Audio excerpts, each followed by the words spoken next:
It is often said that the world remembers true love for years.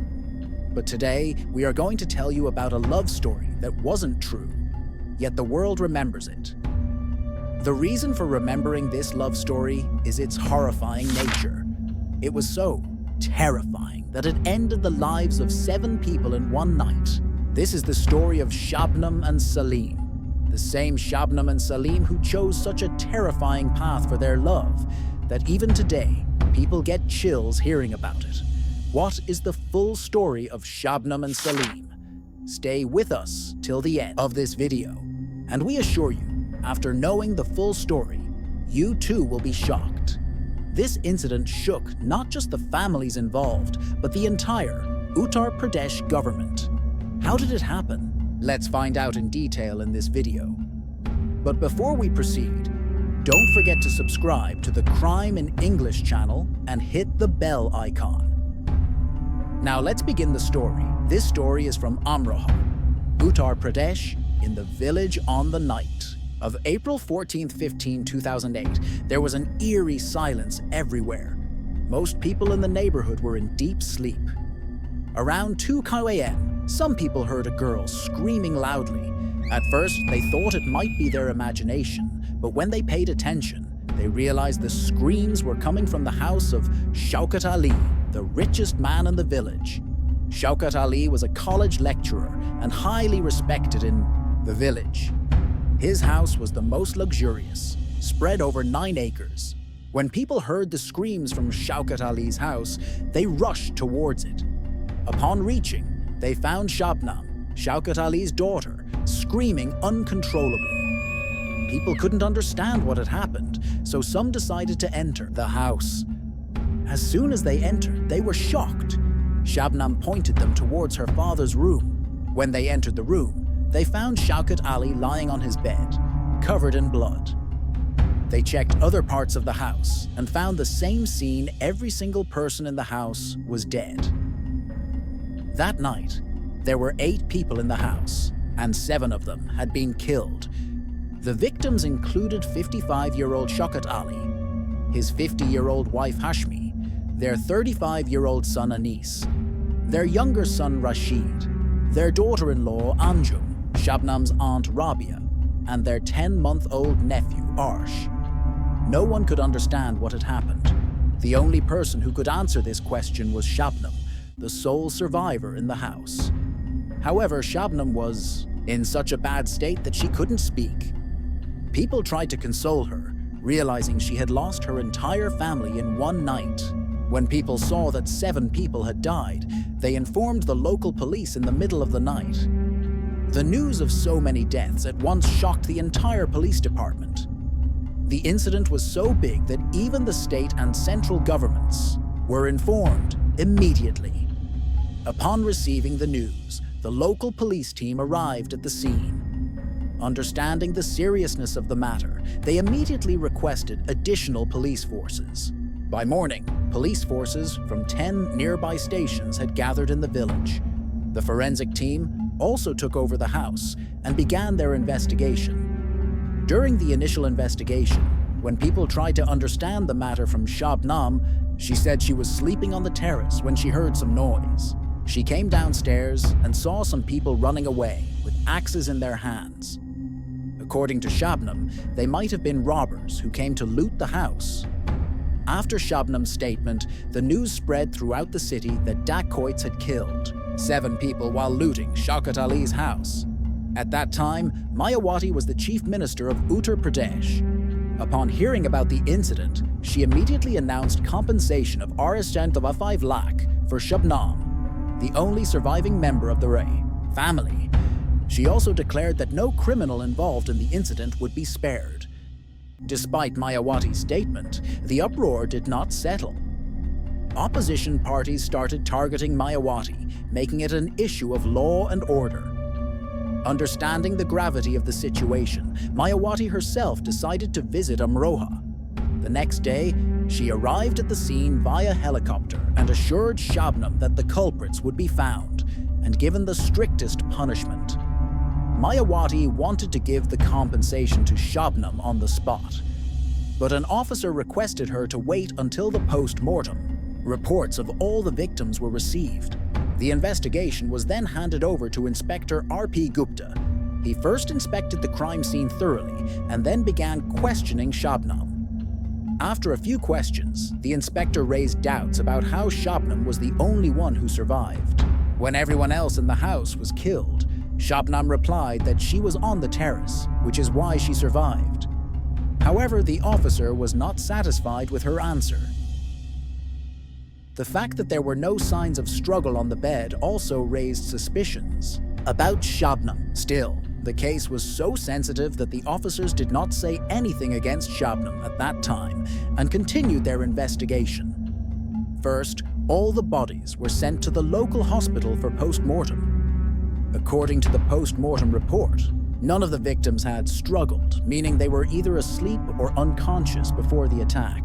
To confirm whether they were poisoned, samples were sent for further testing. Soon, the biopsy report came, revealing that traces of poison were found in the victims' bodies. This indicated that they were poisoned before being killed with an axe. But who did this?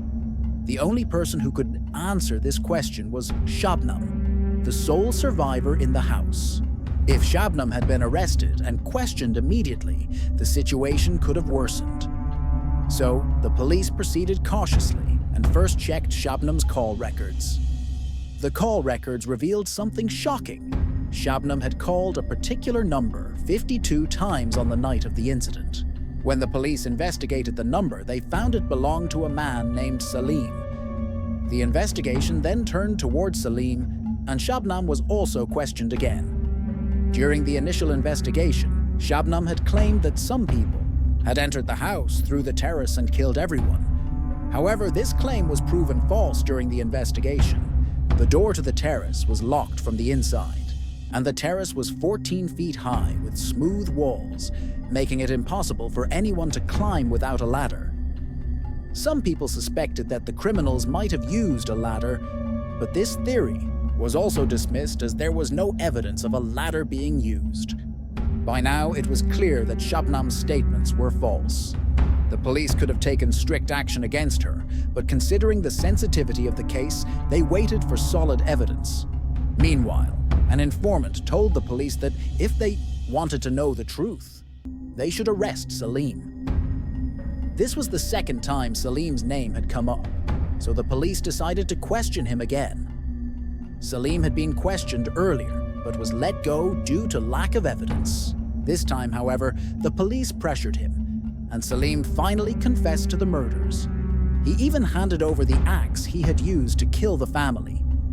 When asked why he did it, Salim said he did it for Shabanam. He revealed that Shabanam had planned everything. Upon hearing this, the police confronted Shabanam, but she denied knowing Salim or asking him to do anything. The police then showed her the call records and asked why she had called Salim so many times if she didn't know him. Shabanam had no answer. The police then arranged a face-to-face confrontation between Shabanam and Salim. During this, Salim told Shabanam that he had already confessed everything and advised her to do the same. Hearing this, Shabanam broke down and finally confessed to the horrifying truth. After hours of interrogation, the police revealed the full story. The murder of 7 people was the result of Shabanam and Salim's love. Shabanam was the daughter of the richest family in the village. Her father, Shabanam Ali, was a college lecturer. Her elder brother was an engineer working in a good company, and her younger brother was also employed. Shabanam herself had a double master's degree and was working as a teacher. Salim, on the other hand, was a laborer in a wood-cutting mill. Despite the difference in their status, Shabanam fell in love with Salim and decided to marry him. When she told her family, they were shocked and tried to convince her otherwise. But Shabanam was adamant. When Shabanam realized her family would never agree to her marriage with Salim, she came up with a plan. She told Salim that if they killed her entire family, they could get married and inherit her father's property. Salim agreed, and they decided to poison the family. Salim bought the poison and gave it to Shabanam. On April 14, 2008, Shabanam executed the plan. She called her brothers who were away and asked them to come home for dinner. She and her cousin Rabia cooked dinner and served it to the family. After dinner, Shabanam offered tea, which she had, laced with poison.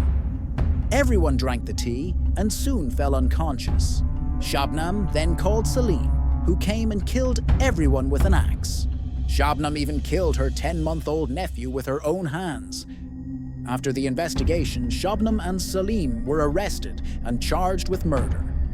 The case went to court and both were sentenced to death.